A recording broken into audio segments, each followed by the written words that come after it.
Is DPP going to overrule the Judge Netburn ruling again? Is it the first time DPP has been used by the SEC? What was the tactic behind the SEC reconsideration motion?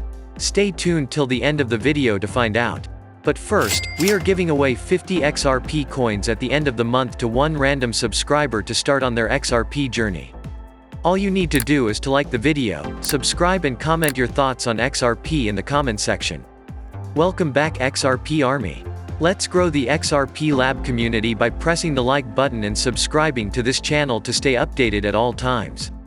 In a recent video, attorney Jeremy Hogan leads us all through nearly a year of lawsuits on the Lawmaking Process Privilege, discusses the oddity of the lawsuit, and ruminates on what it all entails. I will try to make sense of what he said by giving you a rundown of the highlights. If you are a Ripple user, you are in good shape, but the fate of crypto is not looking good at all. But what Gensler seems to be serving up by manipulating the Biden administration has alarmed me ever since it sounds as if he is attempting to shut down all of the US crypto exchanges. Anyhow, the first hearing of the DPP privilege was in March of 2021, and now it is early in the year 2022, and guess what? The problem is still around, and after almost a year and multiple orders, which is not common in court for far more than a year and probably numerous orders. Also, the SEC issued a 10-page brief in response to Ripple's application to compel the production of information in March 2021, and a little throwaway paragraph at the end of the 10 pages raised the deliberative process privilege, and mainly what it said is that several of the requests obtain answers enclosed by the legislative process privilege as well as the attorney-client entitlement, but somehow the decision-making operation of a government authority is guarded against revelation by the deliberative process privilege. And that is from page 10 of the brief, where at a session in April 2021, Judge Netburn essentially ordered the SEC has to disclose more official internal documentation relating to Bitcoin, Ether, and XRP. As a result, even following the SEC decision, they did not immediately transfer to Ripple. Furthermore, as a result, on May 6, 2021, the SEC filed a new request to seek clarity, and after considering that move once again, the court ordered the production of certain internal SEC documents. However, the SEC failed to follow the second order.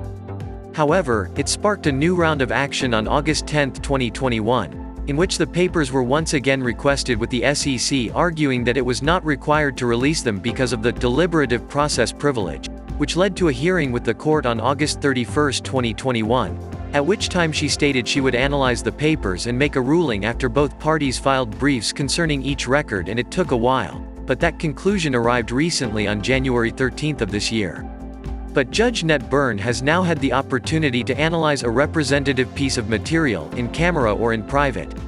In her sequence, on pages 13 and 14, the SEC alleges that an email attaching a draft of Hinman's on June 14, 2018 statement is pre-decisional and contemplative because, at the time, Director Hinman was collecting input from other the SEC workers about the speech contents before its delivery, and the second a discussion about the speech before a final decision was made as to its text.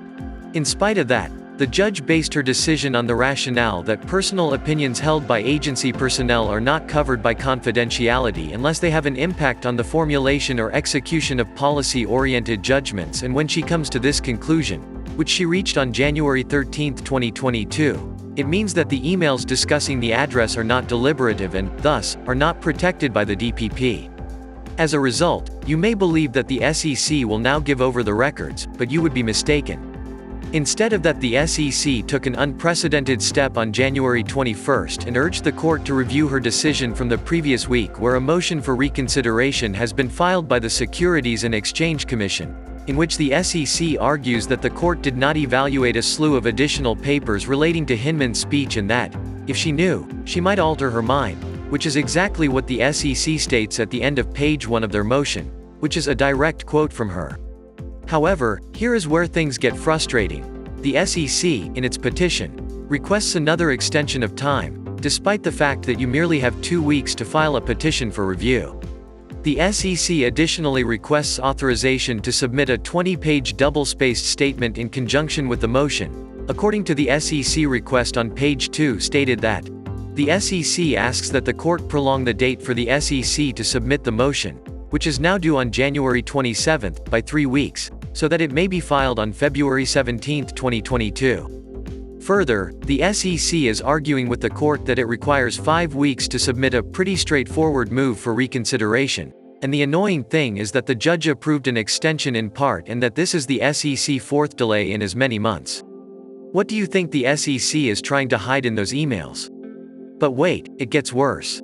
If Judge Netburn adheres to her initial ruling that the Hinman speech related to emails will be given up, where the SEC may then appeal that judgment to the primary court in the case, Judge Torres, and it will require at least an additional month for that procedure to take place, which means that this matter with Judge Torres will not be resolved until late March or early April. Aside from that, Jeremy Hogan claims that the SEC would not just let go of such emails, and this has now piqued my interest since, although the SEC lost the prior 2 motions for reconsideration and refused to disclose them, it was odd. This last move is out of character. Furthermore, Jeremy suggests that the SEC was using a delaying technique, particularly given the fact that they were requesting nearly 5 weeks merely to submit a motion in the first place. The truth is that there is no question that this was already at the very least a component of the late strategy. A delay for what? What do you think? The SEC has some motive in this situation, since Ripple wishes for this case to be ended, and the SEC is not concerned with the passage of time. The legal pressure, on the other hand, is only appropriate in this situation if the SEC truly wants to exert more force on the Ripple in order to position itself in a more advantageous position in the future. However, the delay does not benefit the SEC in a trial or summary judgment hearing.